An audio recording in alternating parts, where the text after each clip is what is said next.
दोस्तों, बहुत से लोगों को शांत रहना सीखना पड़ता है। उन्हें मौन के पीछे का रहस्य जानना पड़ता है। इसीलिए आज की कहानी शांत रहने के फायदों के बारे में है और शांत रहना क्यों जरूरी है। इस पर दोस्तों, कहानी कुछ इस तरह शुरू होती है। पहली कहानी बोलने के बारे में है। बोलने से हम अपने भीतर नहीं लौट पाते।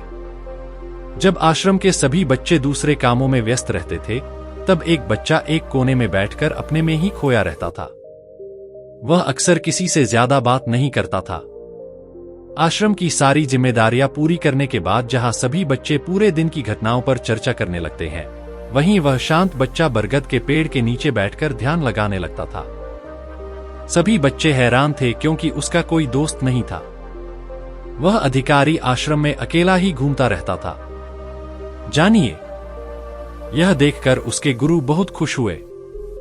उन्हें लगा कि आश्रम में कोई तो है जो मौन की शक्ति को समझता है, उसका महत्व समझता है। जब भी आश्रम के बारे में कोई महत्वपूर्ण निर्णय लेना होता था, तो उसकी राय जरूर ली जाती थी, लेकिन यह बात गुरुजी के एक अन्य शिष्य को नागवार गुजरती थी। नोइस इसलिए क्योंकि वह गुरुजी का प्रिय शिष्य बनना चाहता था। इसीलिए वह गुरुजी के सामने दूसरे बच्चों के काम में कुछ न कुछ कमियां निकालता रहता था ताकि गुरुजी उसे महान मानने लगे। कई बार तो वह अपनी जिम्मेदारियों को पूरी तरह से निभाने का दिखावा भी करता, भले ही कोई उससे सलाह न भी मांगे, लेकिन फिर भी वह उन्हें अपनी सलाह देता रहता। वह बहुत बातूनी शिष्य था और आश्रम के बाकी सभी बच्चों में भी बहुत मशहूर था क्योंकि वह सबके साथ हंसी मजाक करता रहता था, दिन भर उनसे बातें करता रहता था। इसीलिए उसकी सभी से दोस्ती हो गई थी। लेकिन जब आश्रम के गुरु उसकी राय की जगह किसी दूसरे बच्चे की राय लेते थे, तो यह बात उसे बहुत परेशान करती थी। उसे लगता था कि वह उस दूसरे बच्चे से ज्यादा बुद्धिमान है, लेकिन फिर भी गुरुजी उसका पक्ष लेते थे। ऐसा नहीं था कि गुरुजी बातूनी शिष्य के स्वभाव से वाकिफ नहीं थे, लेकिन गुरुजी उसे अपने तरीके से शिक्षा देना चाहते थे, ताकि उसकी ज्यादा बोलने की आदत, दिखावा करने की आदत, दूसरों में कमियां निकालने की आदत हमेशा के लिए खत्म हो जाए और वह मौन रहकर ध्यान की गहराइयों को छिपा ले। दरअसल हर सच्चे गुरु की यही इच्छा होती है। जानो कि वो किसी तरह से उस बातूनी शिष्य को ये एहसास दिलाना चाहते थे कि मौन रहकर ही वो अनंत सत्य को जान सकता है। उस विशालता को मौन रहकर ही जाना जा सकता है। एक दिन जानो ने गुरुजी को एक उपाय सुझाया। उन्होंने आश्रम के सभी बच्चों को बुलाया और कहा कि मैं तुम सभी को 2 टोलियों में बांटकर अलग अलग गांवों में भिक्षा मांगने के लिए भेज रहा हूं, और जो 2 बच्चे सबसे ज्यादा भिक्षा लाएंगे उन्हें आश्रम की सभी जिम्मेदारियां निभाने का अवसर दिया जाएगा। अपनी बात को जारी रखते हुए गुरुजी ने बताया कि भिक्षा मांगने से हमारा अहंकार खत्म होता है। इसीलिए हर शिष्य को पूरे मन से भिक्षा मांगनी चाहिए। किसी को भी इस काम को औपचारिकता के तौर पर नहीं लेना चाहिए, अन्यथा वो अपने जीवन का बहुत सारा ज्ञान खो देंगे। आश्रम के गुरुजी ने जानबूझकर बातूनी शिष्य और शांत शिष्य की जोड़ी बना दी। बातूनी शिष्य के मन में एक ही बात चल रही थी कि इस बार उसे मौका मिला है और इस बार वो गुरुजी को दिखा देगा कि वो शांत शिष्य से कितना ज्यादा प्रतिभाशाली है। दोनों शिष्यों ने आपसी सहमति से निर्णय लिया कि वे दोनों गांव के अलग अलग स्थानों से भिक्षा मांगने लगेंगे, ताकि भिक्षा मांगने का कार्य जल्दी समाप्त हो सके। शांत शिष्य हरिद्वार जाता और हाथ जोड़कर अपना भिक्षा पात्र उनके सामने रख देता। उसके चेहरे पर एक सरलता और आंखों में एकांत था, जिसके कारण भिक्षा देने वाले उसे भिक्षा देकर अपने आप को कृतज्ञ समझते थे। वहीं दूसरी ओर बातूनी शिष्य हरिद्वार जाकर उन्हें कुछ न कुछ ज्ञान देने लगता, जिसके कारण अधिकतर लोग उसे बिना भिक्षा दिए ही वापस भेज देते। पूरे गांव में भिक्षा मांगने के बाद जब वे दोनों गांव के बीच में मिले, तो बातूनी शिष्य ने देखा कि शांत शिष्य के पास उससे दुगुनी भिक्षा है। यह देखकर उसे बहुत दुख हुआ, लेकिन जब वे दोनों भिक्षा लेकर आश्रम की ओर जा रहे थे, तो बातूनी शिष्य को एक युक्ति सूझी। उसने शांत शिष्य से कहा कि हमें अपनी भिक्षा एक ही थैले में डाल देनी चाहिए। गुरुजी ने हम दोनों को साथ में भिक्षा लाने को कहा था। शांत शिष्य ने बिना कुछ कहे सारी भिक्षा अपनी झोली में डाल ली। उसका शिष्य मन ही मन बहुत खुश हुआ कि अब गुरुजी को पता नहीं चलेगा कि हम में से किसने ज्यादा भिक्षा मांगी। उसे लगा कि गुरुजी मुझे उससे कम गुणी समझेंगे, इसीलिए उसने यह युक्ति अपनाई। सभी शिष्यों के आने के बाद शाम को जब सबकी भिक्षा ली गई, तो इन 2 शिष्यों की भिक्षा सबसे ज्यादा निकली। गुरुजी ने आश्रम के सभी बच्चों के सामने उन दोनों का अभिवादन किया, उनकी पीठ थपथपाई और उन्हें बधाई दी और कहा कि मैं तुम दोनों को आश्रम की जिम्मेदारी नहीं सौंप सकता। आपसी मतभेद होने का खतरा है, इसीलिए जिम्मेदारों को आश्रम छोड़ देना चाहिए। तुम इससे कम भिक्षा लाए हो? यह सुनकर मौन शिष्य बोला कि गुरुजी, मेरे पास ऐसा कोई साधन नहीं है जिससे मैं यह सिद्ध कर सकूं कि मैं इससे अधिक भिक्षा लाया हूं। दरअसल नोइस इसके विपरीत कह रहा है। वह मुझसे दुगुनी भिक्षा लाया है। वह तूफान में मुझसे भिक्षा लाया था और उसी ने मुझे भिक्षा थैले में डालने को कहा था। आश्रम से कुछ दूरी पर एक पहाड़ी थी जिसके पीछे शाम के समय सूर्य अस्त हो रहा था। गुरुजी जानते थे कि कौन सच बोल रहा है नोइस, लेकिन दूसरे बच्चों के सामने सच सिद्ध करने के लिए उन्होंने उन दोनों से प्रश्न पूछा कि पीछे पहाड़ी पर तुम्हें क्या दिखाई दे रहा है। यह सुनकर बातूनी शिष्य तुरंत बोला कि गुरुजी, पहाड़ी के पीछे सूर्य अपना रंग बिखेर रहा है, आकाश लालिमा से आच्छादित है। यह बहुत सुंदर दृश्य है।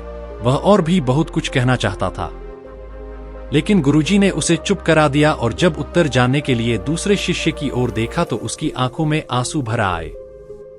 उसकी आंखें श्रद्धा, भक्ति और प्रेम से भरी हुई थीं। गुरुजी को उससे कुछ पूछने की जरूरत नहीं पड़ी।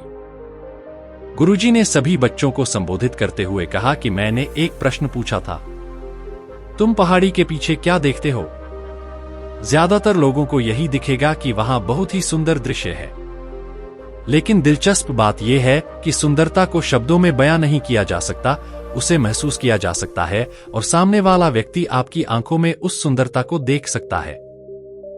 गुरुजी ने चुप शिष्य की ओर इशारा करते हुए कहा कि वास्तव में इस बच्चे ने सुंदरता देखी है।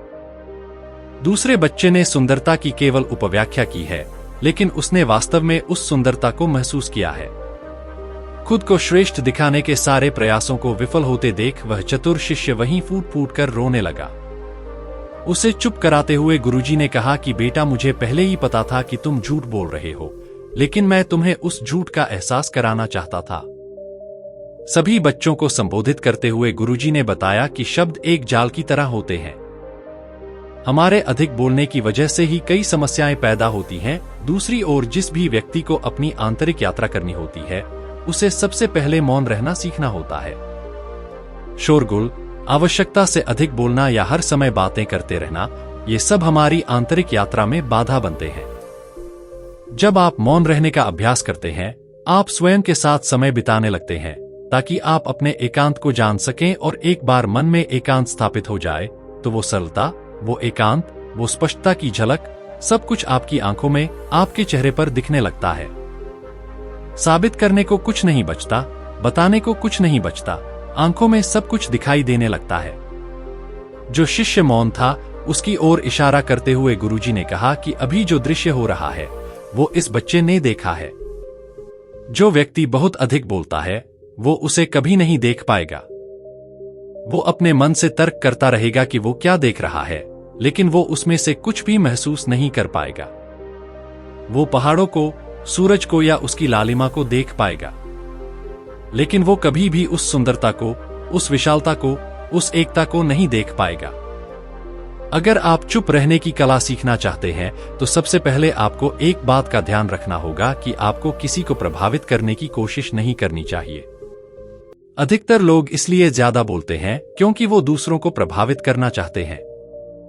लोग खुद को साबित करना चाहते हैं और साबित करने के चक्कर में वो शब्दों के जाल में फंस जाते हैं और धीरे धीरे यही उनकी आदत बन जाती है। अगर कोई व्यक्ति दूसरों को प्रभावित करना चाहेगा तो वो कितने लोगों को प्रभावित कर पाएगा? उसकी ये भूख बढ़ती ही जाएगी और वो दुनिया में हर किसी को प्रभावित नहीं कर पाएगा। इसलिए ये समझना जरूरी है कि बहिर्मुखी होने की बजाय हम अंतर्मुखी होकर खुद को समझ सकते हैं। अपनी बात खत्म करते हुए गुरुजी ने अपना आखिरी संदेश दिया। उन्होंने बताया कि अगर कोई व्यक्ति ज्यादा समय तक चुप नहीं रह सकता तो उसे थोड़े समय के लिए अभ्यास करना चाहिए। एक निश्चित संकल्प लेकर दिन में कुछ समय या हफ्ते में कुछ समय या फिर व्रत की तरह एक दिन के लिए मौन रहने का अभ्यास जरूर करना चाहिए। इससे हमारी मौन रहने की आदत धीरे धीरे अपने आप विकसित होने लगती है, क्योंकि एक बार जब हम मौन रहना शुरू कर देते हैं तो पता है, तब हमें मौन रहने का आनंद पता चलता है। उसके बाद हमें कोई प्रयास नहीं करना पड़ता, बल्कि हमारा मन अपने आप ही आनंद की ओर अग्रसर हो जाता है। मौन रहने की कला सीखने के बाद आपकी बुद्धि और आपकी स्पष्टता दोनों में बहुत लाभ होगा। वास्तव में जिसे दर्शन शास्त्र कहते हैं, जानिए, वो मौन रहकर ही किया जा सकता है। इसके बाद सभी बच्चों ने कुछ देर मौन रहने का संकल्प लिया। गुरुजी ने अपनी बात समाप्त की और सभी बच्चे एक साथ भोजन करने के लिए डाइनिंग रूम में पहुंच गए। तो दोस्तों, आपको ये कहानी कैसी लगी हमें कमेंट सेक्शन में जरूर बताएं। तो चलिए अब शुरू करते हैं हमारी शांति के फायदों पर दूसरी कहानी। दूसरी कहानी, गौतम बुद्ध ने कहा, इन 5 जगहों पर चुप रहना सीखो। जो लोग ऐसा करते हैं वो बुद्धिमान होते हैं। वो जानते हैं कि शब्द हथियार की तरह हैं, जिनसे किसी को भी बचाया जा सकता है या किसी को भी मारा जा सकता है। कुछ कहा। किसी के पिता ने कुछ कहा और उन्होंने आत्महत्या कर ली। आत्महत्या का कारण क्या था? उसने पीड़ित को इतना दुखी कर दिया कि उसके लिए उस दर्द को और सहन करना असंभव हो गया और इसीलिए उसने आत्महत्या कर ली। इसी तरह आपके शब्द किसी को नया जीवन दे सकते हैं। जब कोई व्यक्ति दुखी या दुखी होता है तो आपके शब्द उसमें एक नया जोश, एक नया उत्साह भर सकते हैं और एक पराजित व्यक्ति अपने जीवन में एक नई शुरुआत कर सकता है। केवल शब्दों के माध्यम से, हमारी वाणी के माध्यम से अब तक आप यह समझ गए होंगे। जानिए, हमारे शब्द हमारे जीवन को कैसे निर्धारित करते हैं, शब्दों में कितनी शक्ति होती है और हमें किसी से बात करते समय अपने शब्दों को कितने ध्यान से सुनना चाहिए। आज मैं आपको जो बौद्ध कथा सुनाने जा रहा हूं, उसमें आपको कुछ ऐसे तरीके सीधे सीधे पता चलेंगे। आपको कुछ ऐसी परिस्थितियां पता चलेंगी। जानिए, आपको कहां हमेशा चुप रहना चाहिए। कुछ परिस्थितियों में अगर आप कुछ नहीं बोलते हैं तो वह आपके लिए सबसे अच्छा होगा। इससे पहले कि आप इस कहानी में खो जाए, इस चैनल को सब्सक्राइब करें। तो चलिए कहानी शुरू करते हैं। एक बार की बात है, एक छोटा लड़का था। एक बार वह एक बौद्ध भिक्षु के पास पहुंचा। वह बहुत परेशान दिख रहा था और उसने बौद्ध भिक्षु के पास जाकर पूछा, हे महात्मा, मैं अपने आप से परेशान हूं, मैं अपने आप से दुखी हूं। बाहरी तौर पर मुझे कोई दुख नहीं है, मैं धनवान हूं, मुझे कोई शारीरिक रोग नहीं है, लेकिन मैं अपने आप से परेशान रहता हूं। पता है, मैं अपने मन से परेशान रहता हूं। अक्सर मेरे कोई भी मित्र मेरी बातों को गंभीरता से नहीं लेते और न ही मेरे परिवार के सदस्य मेरी किसी बात को गंभीरता से लेते हैं। मैं जो भी सलाह देता हूं, वे या तो उसका मजाक उड़ाते हैं या उसे गंभीरता से लेते ही नहीं। कोई भी मेरी बातों को गंभीरता से क्यों नहीं लेता? पता है, कोई भी मेरी बातों का पालन क्यों नहीं करता? कोई भी मेरी बातों में रुचि क्यों नहीं दिखाता? क्या कारण है? कृपया मुझे बताने का कष्ट करें और मेरे मन से यह दुख दूर करें। यह सुनकर बौद्ध भिक्षु ने कहा कि आज सुबह मैं पैदल साधना करके लौट रहा था। रास्ते में कुछ कौवे काम कर रहे थे और जब मैं कुछ दूर चला तो मुझे एक मोर की मधुर आवाज सुनाई दी। यह सुनकर अचानक मेरे मन में विचार आया कि कौवे कितना काम करते हैं, कितनी बातें करते रहते हैं, लेकिन कौवे की आवाज किसी भी प्राणी को पसंद नहीं होती।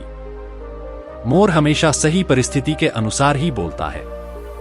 जानते हो, जब भी बारिश होने वाली होती है और बादल गरजते हैं और बारिश होने की संभावना होती है, तो ऐसी स्थिति में मोर अपनी ऊंची आवाज में गाता है, जो सभी को बहुत पसंद आती है, सभी को अच्छी लगती है। इसी तरह अगर कोई व्यक्ति सही परिस्थिति के अनुसार सही शब्द बोलता है, तो जान लो, फिर वही शब्द दूसरों के लिए संगीत बन जाते हैं और दूसरे लोग आपकी ओर आकर्षित होते हैं और फिर हर कोई आपको गंभीरता से लेने लगता है। और दूसरी तरफ अगर आप बेकार की बातें करते रहते हैं और बिना कुछ कहे चले जाते हैं, तो जान लो, फिर कोई भी आपको गंभीरता से नहीं लेता। आप उस कौवे की तरह हो जाते हैं जिसकी बातें किसी को पसंद नहीं आती, लेकिन बाद में आपको दुख होता है कि कोई आपको गंभीरता से क्यों नहीं लेता। इसलिए अपने शब्दों का प्रयोग बहुत समझदारी से करना सीखो। जान लो, अगर तुम नहीं सीखोगे तो समाज में कोई भी तुम्हारा सम्मान नहीं करेगा और न ही तुम्हें गंभीरता से लेगा। यह सुनकर छोटा लड़का बोला, हे महात्मा, मैं जानता हूं कि मैं बहुत ज्यादा बोलने के रोग से ग्रसित हूं।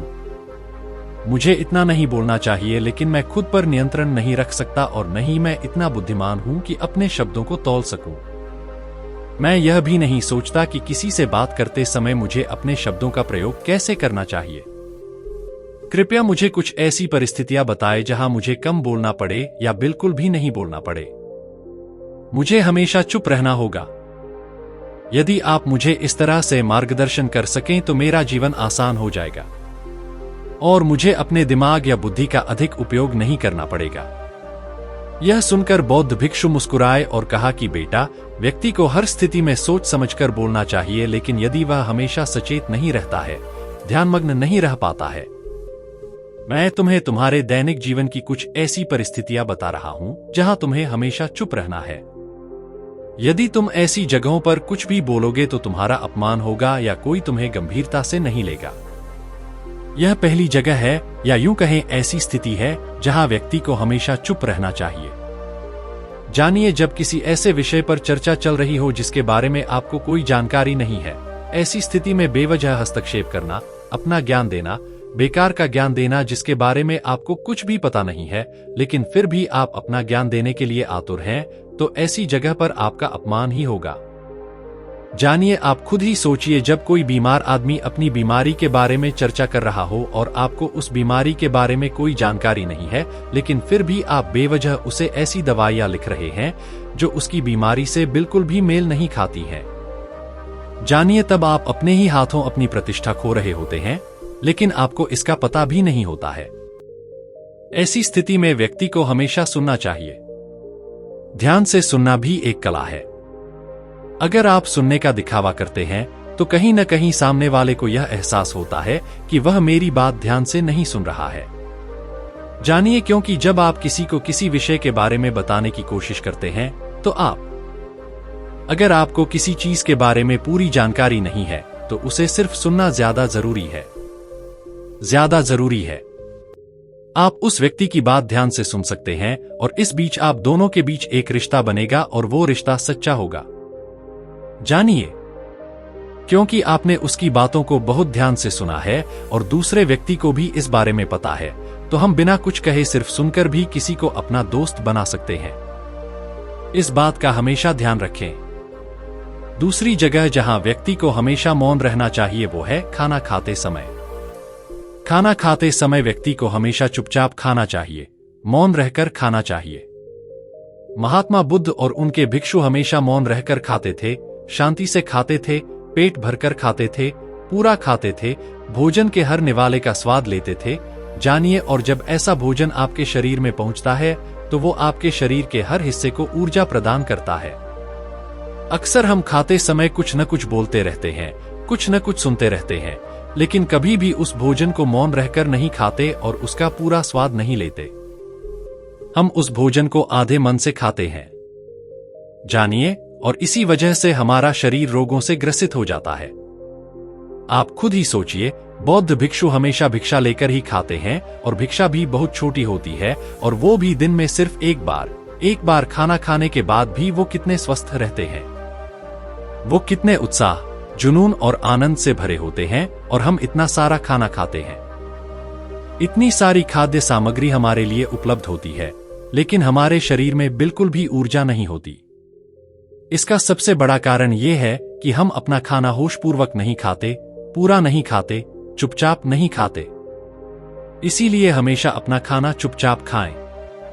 जानिए, तीसरी जगह जहां अगर आप चुप रहना सीख गए तो इसका मतलब है कि आपने खुद पर विजय पा ली। जी हां, गुस्से में शांत या चुप रहना इतना आसान नहीं है। अक्सर हम गुस्से में ऐसे शब्द या बुरे शब्द बोल देते हैं जिसका हमें हमेशा पछतावा होता है। जानिए, लेकिन जुबान से निकला हुआ शब्द वापस नहीं लिया जा सकता। उस शब्द को मिटाया भी नहीं जा सकता। अब वो हमारे जीवन से जुड़ चुका है और गुस्से में बोला गया था। अब वो शब्द समय समय पर हमारे मन को बेचैन करता रहता है, दुखी करता रहता है। लेकिन गुस्से के समय चुप रहना सीखना भी एक बहुत बड़ी कला है। जब मनुष्य क्रोधित होता है तो वह अपने आप पर नियंत्रण कैसे रख सकता है? वह अपनी इंद्रियों पर नियंत्रण कैसे रख सकता है? इसलिए यह कला आप तभी सीख सकते हैं जब आप होश में रहते हुए क्रोध करने में सक्षम हो। जब भी आपको क्रोध आए तो आपके मन में एक ही बात आए कि मुझे चुप रहना है। मैं किसी को गाली नहीं देता, मैं किसी को कोई अपशब्द नहीं कहता। और जब यह विचार क्रोध के साथ जुड़ जाता है और धीरे धीरे आदत बन जाता है तो आप अपने क्रोध पर भी नियंत्रण करना सीख जाते हैं। जब भी आपको क्रोध आए तो किसी से कुछ कहने की बजाय शारीरिक व्यायाम करना शुरू कर दें। कूदना, दौड़ना, जॉगिंग करना, जिम जाना, आप कोई भी ऐसा व्यायाम कर सकते हैं जिसमें आपका शरीर थक जाए।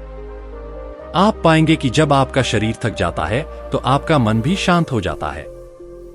आपने उस क्रोध की ऊर्जा को सकारात्मक रूप दे दिया है। और यही एक बुद्धिमान व्यक्ति की पहचान है, जो दूसरों के तानों से भी अपना घर बना लेता है, अपनी सफलता का रास्ता खोज लेता है। वही सच्चा बुद्धिमान व्यक्ति है। जो जहर को दवा के रूप में इस्तेमाल करना सीख जाता है, वही सच्चा बुद्धिमान व्यक्ति है। चौथा स्थान ज्ञान का है। अगर आप चुप रहेंगे तो आपके लिए सबसे अच्छा होगा, इससे आपको सम्मान मिलेगा। चौथा स्थान है जब चार लोग एक साथ बैठकर बात कर रहे हों। अगर कोई मीटिंग है, जब चार लोग वहां बात कर रहे हों तो चारों लोग एक साथ बात नहीं कर सकते। एक व्यक्ति एक बार में बोलेगा और तीन सुनेंगे। तभी वो मीटिंग सफल होगी, तभी वो चर्चा सही तरीके से आगे बढ़ेगी। लेकिन अगर वहां कोई ऐसा व्यक्ति बैठा है जो बीच में दूसरे को टोककर अपनी बात आगे बढ़ाना चाहता है, तो ऐसी स्थिति में वो चर्चा या वो मीटिंग आपको कहीं नहीं ले जाएगी और आप चारों लोगों में सबसे मूर्ख कहलाएंगे। शोरगुल। अगर आप कुछ कहना चाहते हैं तो सामने वाले को अपनी बात पूरी करने दें और फिर अपनी राय रखें। यही एक सज्जन या अच्छे इंसान की पहचान है। और आखिरी स्थान, अगर हमारे माता पिता हमें कुछ कहते हैं, हमारे बड़े हमें किसी बात पर डांटते हैं या थप्पड़ भी मारते हैं। शोरगुल। तो ऐसी जगहों पर आपका चुप रहना उनके प्रति सम्मान दर्शाएगा, उनके प्रति सम्मान की भावना को व्यक्त करेगा।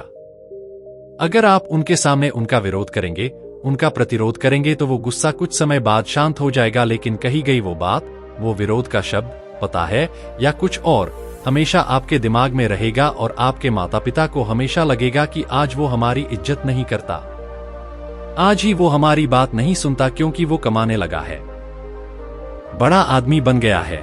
ऐसी बातें आएंगी, ऐसे ताने मारे जाएंगे। इसलिए आप ऐसी जगह चुप हैं, चुप रहें, कुछ न बोलें, अपने गुस्से को अपने अंदर ही पी लें और थोड़ा व्यायाम करें।